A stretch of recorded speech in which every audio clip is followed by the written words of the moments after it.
Hello and good morning, all of you. Welcome to Alpha S Academy's UPSC Environment Series, and we are at the lecture 33. Now, we were discussing the various initiatives taken by the India in the last lecture about the climate change, and today we shall be studying another initiative taken by the government to have a check on the environment and another concept called carbon inequality. Thus, we shall be studying about the environment impact assessment, जो आप सब लोग इतने सालों से पढ़ रहे हैं. तो बेसिकली इसको डिटेल में पढ़ेंगे और कार्बन इक्वलिटी को देख लेंगे जल्दी से. तो लेट्स बिगिन. तो यूएनईपी की एक डेफिनेशन देती है.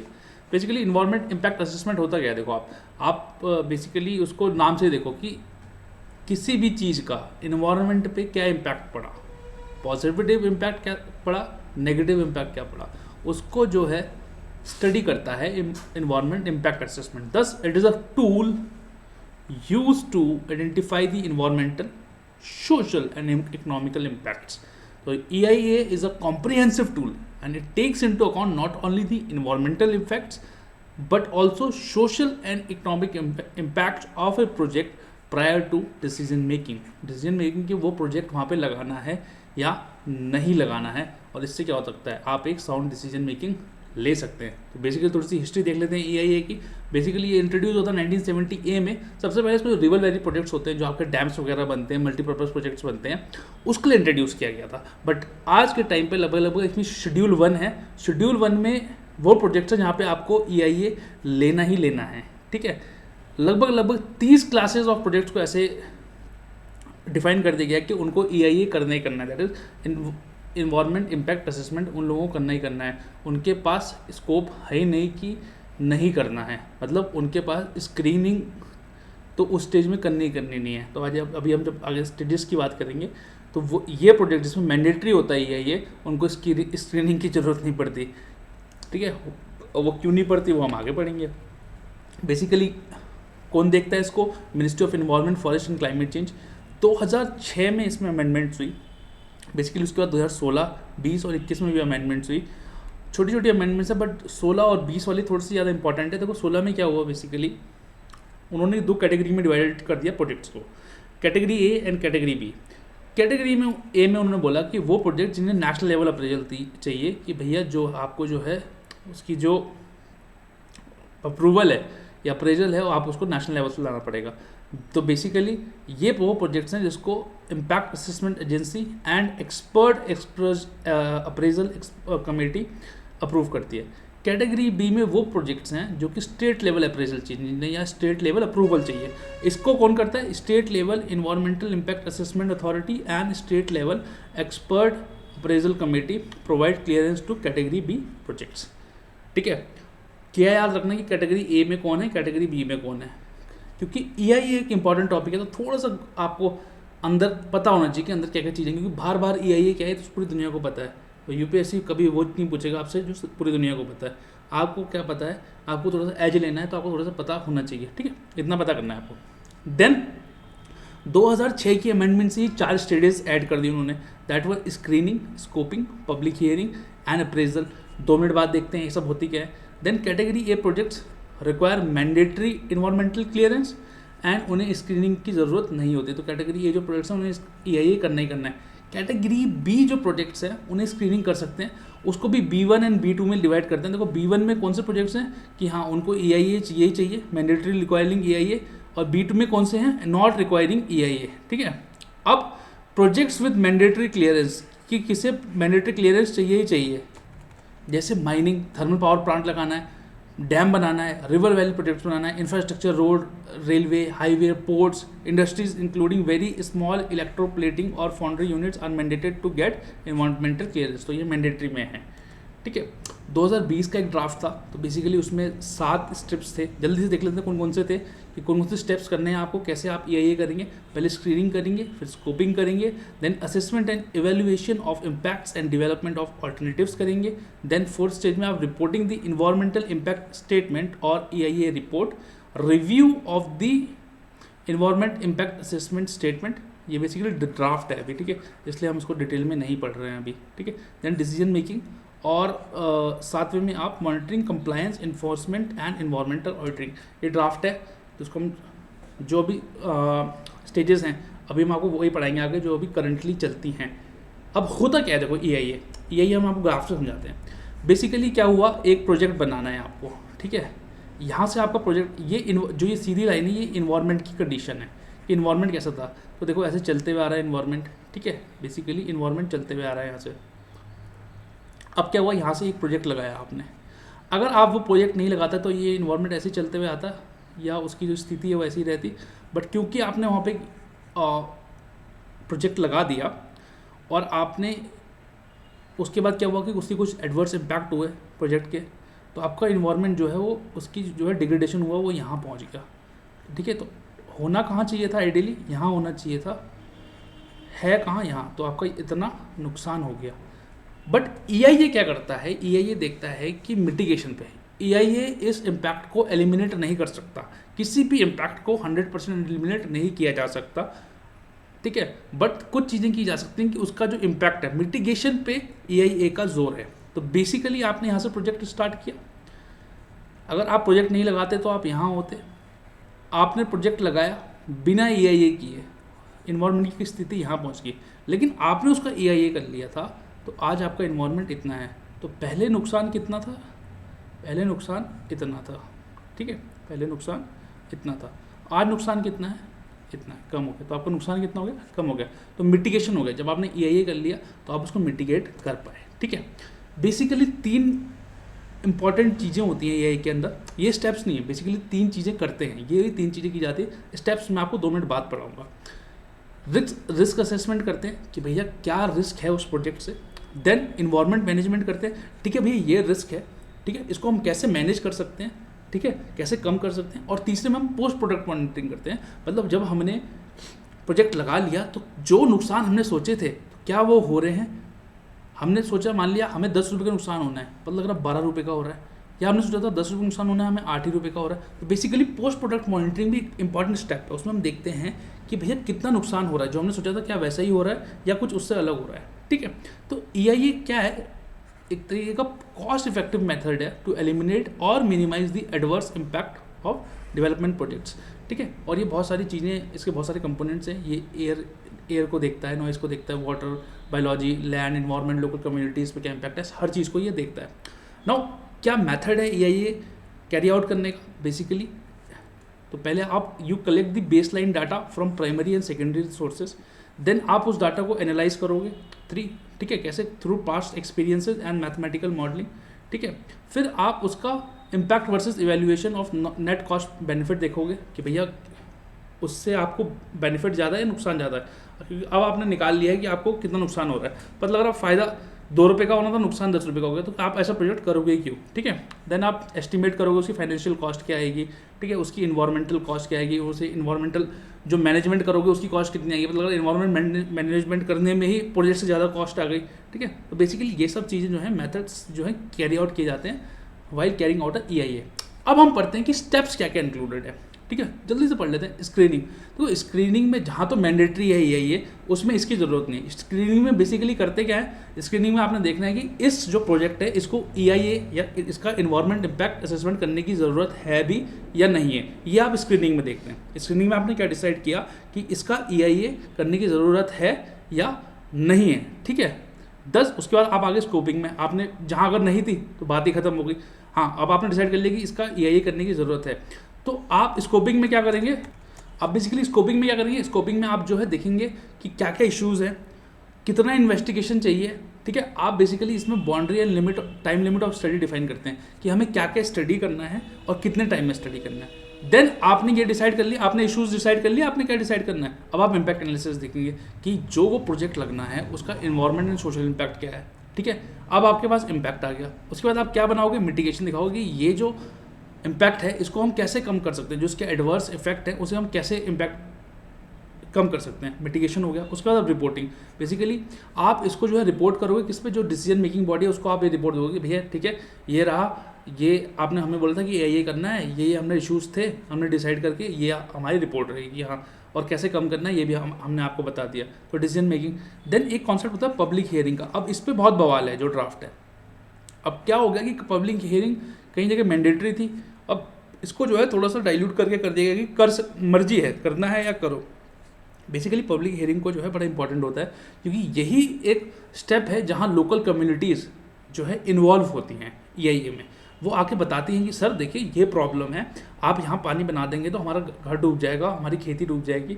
तो बेसिकली फिर आप समझाओगे कि नहीं सर, हम आपको यहाँ विस्थापित करेंगे, हम आपको यहाँ ज़मीन देंगे, आपकी कोई लॉस ऑफ लाइवलीहुड नहीं होगा, इसका जो डेवलपमेंट है उसका जो शेयर है आपको भी जाएगा, या इस डेवलपमेंट से जो है यहाँ एक बेनिफिट होगा। तो आप जो है एक टाइम से कन्विंस करते हो पब्लिक हियरिंग में। पब्लिक हियरिंग में बेसिकली आप इंफॉर्मेशन रोल आउट करते हो जो भी लोग वहाँ रह रहे हैं या जो भी इंटरेस्टेड पार्टीज़ हैं। देन रिव्यू ऑफ EIA, भाई वो देखता है कि EIA रिपोर्ट ठीक है, बनी है नहीं बनी है, क्या वो सारे सवालों का उसने अकाउंट में लिया है, क्या उसने सारे सवालों को अकाउंट में लेते हुए उसने डिसाइड किया है कि उसने क्या सारे सवालों को अकाउंट में लिया है, क्या उसका जवाब दिया है, क्या उसका सही जवाब दिया है, कहीं उसमें कोई दिक्कत तो नहीं है, जो भी स्टेप्स फॉलो होने थे क्या ढंग से प्रिपेयर किया। तो ये रिव्यू के अंदर आ जाता है। देन आप डिसीजन लेते हो, ठीक है। अब आप आगे डिसीजन मेकिंग, भैया आपका प्रोजेक्ट हम रिजेक्ट करते हैं कि आप नहीं लगा सकते, या अप्रूव करते हैं, या आप चेंजेस भी कर सकते हैं कि भैया ठीक है आप जो है ये चीज़ करनी थी आपने, अब आप ऐसे ना करके इस चीज़ को ऐसे करेंगे, ठीक है।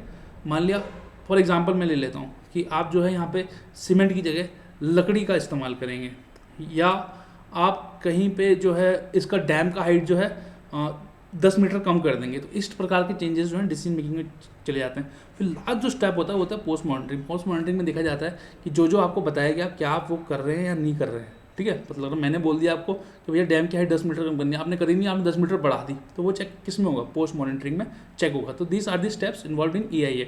तो बेसिकली EIA होता कैसे, अप्रेजल प्रोसेस कैसे होता है इंडिया में।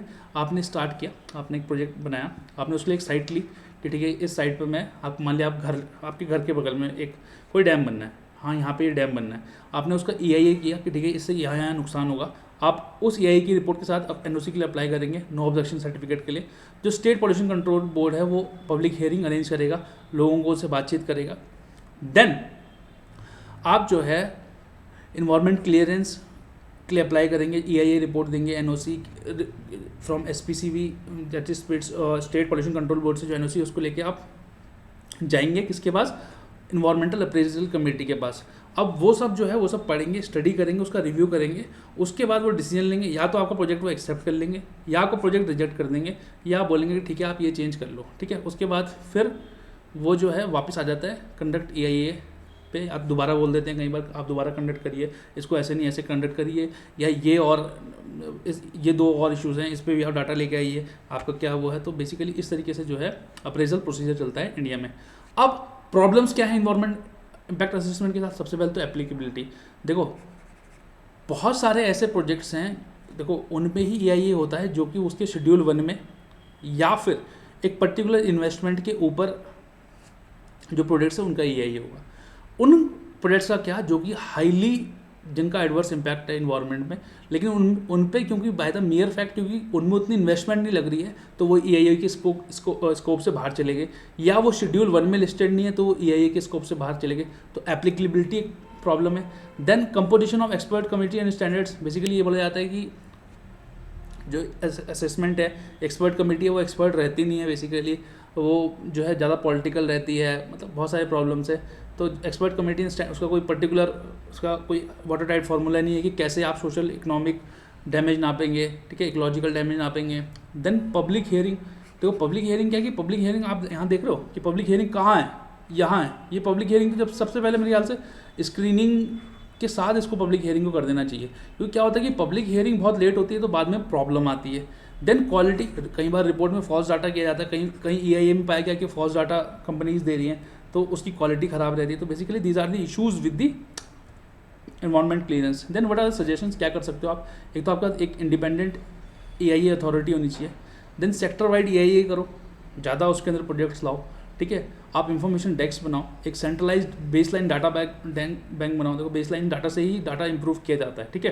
देन जो भी इंफॉर्मेशन है आप लोकल कम्युनिटीज से बात करो, जनरल पब्लिक में बताओ कि भैया, क्योंकि जनरल पब्लिक आगे बताइए, उन्होंने बोला कि नहीं भैया 10 पेड़ कटेंगे, लेकिन वहाँ जो आदमी रह रहा है उसे तो पता ना कि 10 पेड़ तो घर के बगल में ही कट रहे हैं, उसके बाद वो सामने 50 पेड़ तो उसके सामने कट गए। तो बेसिकली लेकिन अब रिपोर्ट में क्या लिखा कि 10 पेड़ काटे जाएंगे, तो बेसिकली डिसएमिनेशन, जितनी आप नॉलेज को डिसएमिनेट करोगे उतना ही सिस्टम में ट्रांसपेरेंसी आएगी। ये थी बात इन्वायरमेंट इम्पैक्ट असेसमेंट की। अब एक छोटा टॉपिक और कर लेते हैं, carbon inequality and climate policy. Basically climate inequality होती क्या है? क्लाइमेट इनइक्वालिटी देखो दो टाइप की होती है। एक तो विद इन कंट्री की आपस में, जैसे मान लिया यूएसए जो है उसका पर कैपिटा जो एमिशन है वो हमसे बहुत ज़्यादा 18 करोड़ की या 20 करोड़ की पॉपुलेशन है, उसका टोटल जो कार्बन एमिशन है वो इंडिया के टोटल से ज़्यादा है, समझ रहे हो आप? तो उसका पर कैपिटा जो है हमारे मतलब क्या 100 टाइम्स ज़्यादा है। मतलब अगर हम 1 टन CO2 एक आदमी रिलीज़ करता है एक साल में या एमिशन रिलीज़ करता है तो वहाँ पे 100 टन CO2 होता है, ठीक है। तो ये कार्बन इनइक्वालिटी जो है अराउंड द वर्ल्ड एग्जिस्ट करती है, with in country and between the countries, ठीक है। ये हम नहीं बोल रहे हैं, ये वर्ल्ड इक्वालिटी रिपोर्ट बोल रही है। बेसिकली ये हार्वर्ड प्रेस रिलीज़ करती है इसको, और इसमें बहुत सारे इकोनॉमिस्ट होते हैं, बहुत सारे लोग होते हैं जिसको मिलके कंट्रीब्यूट करते हैं, ठीक है। पर कैपिटा इनका हमारा जो कंजम्पशन एमिशन है वो बहुत कम है। जो बेसिकली नॉर्थ अमेरिकन कंट्रीज़ हैं, यूरोपियन कंट्रीज़ हैं, बेसिकली जो डेवलप्ड वर्ल्ड है, the so called developed world जो है उसका एमिशन जो है बहुत ज़्यादा है, ठीक है। वो लगभग मैं बताऊँ नॉर्थ अमेरिका और यूरोप ही मिलके लगभग 50% ऑफ एमिशन को कंट्रीब्यूट करते हैं, ठीक है। ये तो एक टाइप की इनइक्वालिटी है। Then with in country inequality कैसे कि जो ज़्यादा अमीर लोग हैं वो ज़्यादा एमिशन करते हैं रादर देन जो गरीब लोग हैं, ठीक है। ये देखा गया बेसिकली इंडिया में क्या है कि जो बॉटम 50% है, जो बॉटम 50% है वो लगभग 1 टन CO2 इक्विवेलेंट रिलीज़ करते हैं। जो मिडल 40% है वो बेसिकली 2 करते हैं। जो टॉप 10% है वो 9 ton CO2 equivalent per capita करते हैं। तो देख लो जो बेचारे 50% वाले हैं वो 1 करते हैं, उसके बाद 60, 70, 80, 90, 60 से 90 तक, 51 से 90 तक आपका 2 करते हैं, और जो सिर्फ टॉप 10% है तो वो 9 CO2 इक्विवेलेंट पर कैपिटा करते हैं। तो ये दिखाता है कि इनइक्वालिटी विद इन कंट्री पे जो ज़्यादा अमीर लोग हैं, जो ज़्यादा वेल टू डू हैं, वो ज़्यादा एमिशन में कंट्रीब्यूट करते हैं रादर देन गरीब लोगों के। देन इसका वे फॉरवर्ड क्या हो सकता है? देखो आप प्रॉपर ट्रैकिंग करो सबसे पहले तो इंडिविजुअल एमिशंस की, उसके लिए प्रॉपर स्टैंडर्ड्स बनाओ, ठीक है। आप इन्वेस्टमेंट्स टारगेट करो किस पे? आप देखो कि पॉल्यूटिंग एंड फॉसिल एक्टिविटीज़ पे कौन कौन पॉल्यूट कर रहा है, उस पर उसी हिसाब से जो है आप उसको टैक्सेस लगाओ, उसको जो है पनिश करो या इंसेंटिवाइज करो, ठीक है। देन आपका जो पैसा है वो पब्लिक इन्वेस्टमेंट जो है वो आपका लो कार्बन एनर्जी प्रोडक्शन में होना चाहिए, लो कार्बन टेक्नोलॉजीज लेके आओ, ठीक है। देन एक ग्लोबल कार्बन इंसेंटिव होता है। ग्लोबल कार्बन इंसेंटिव क्या है? बेसिकली उसने वो एक एवरेज लिया वर्ल्ड का, ठीक है। मान लिया वो एवरेज 3 था, ठीक है, कि 3 टन CO2 आप रिलीज़ कर सकते हो, ठीक है। अब क्या होगी, कुछ कंट्रीज़ का एवरेज निकल गया 5 और कुछ ने 2 करा, तो ये जो 5 है ना, तो इसने आपके अलावा कितना था 2, तो ये कितने आ गए? ये तो चले गए -2 में, और ये कितने में आ गए? ये आ गए +1 में, ठीक है। ऐसे ही एक और कंट्री जिसने 2 और किया, तो ये किस में आ गई? +1 में। तो बेसिकली ये 2 वाले जो हैं जिन्होंने ज़्यादा एमिट किया है ये कुछ पैसा देंगे। मान लीजिए 50 रुपये देते हैं 1 टन का, तो ये 100 रुपये देंगे, और ये 100 रुपये जो है 50 रुपये जो है सेकेंड एंड थर्ड कंट्री में या X और Y कंट्री में बटेंगे आपस में, ठीक है। तो बेसिकली ये है, यही ग्लोबल कार्बन इंसेंटिव है। इस टाइप से आप इंसेंटिव्स देंगे, जो ज़्यादा करेगा उसे पनिश करेंगे, और जो कम करेगा, जो लिमिट्स के अंदर रहेगा, उसको इंसेंटिवाइज करेंगे। इसके बहुत अच्छे एग्जांपल्स भी हैं हमारे पास अराउंड द वर्ल्ड जिसने जो एड्रेस कर पाए, जैसे कनाडा में क्या हुआ कि एक टैक्स इंप्लीमेंट किया उन्होंने, ठीक है, जिससे क्या हुआ कि lower and middle house hold को पैसे ट्रांसफ़र किए जाते थे। जैसे मतलब विद इन कंट्री टाइप का ये एक इंसेंटिव था कि जो ज़्यादा अमीर लोग थे ज़्यादा करते थे, वो उन पर टैक्स लगाया, जिससे कि lower and middle house hold को पैसा गया। इंडोनेशिया में ऐसा हुआ कि उन्होंने एनर्जी सब्सिडीज़ दी। देन स्वीडन में ऐसा हुआ। स्वीडन में बेसिकली क्या हुआ, उन्होंने लो कार्बन इंफ्रास्ट्रक्चर बनाते गए, तो बेसिकली वहाँ पे पब्लिक के पास अवेलेबल है क्या? लो कार्बन टेक्नोलॉजी से एनर्जी। तो आज उनके पास ऑप्शन है कि वो या तो ग्रीनर आप एनर्जी ले लो या फॉसिल ले लो। फॉसिल वाले लोगे तो आपको महंगी पड़ेगी, ग्रीनर लोगे तो आपको सस्ती पड़ेगी। तो ये क्या है, एक टाइप की इंसेंटिव है। ऑफकोर्स ये बात है, सब ग्रीनर लेंगे, पैसा किसे पसंद नहीं है, ठीक है। तो ये थी बात कार्बन इनइक्वालिटी की। तो that is all for today. Thank you all for watching and we shall see you tomorrow. Till then take care, bye bye, see you and keep smiling.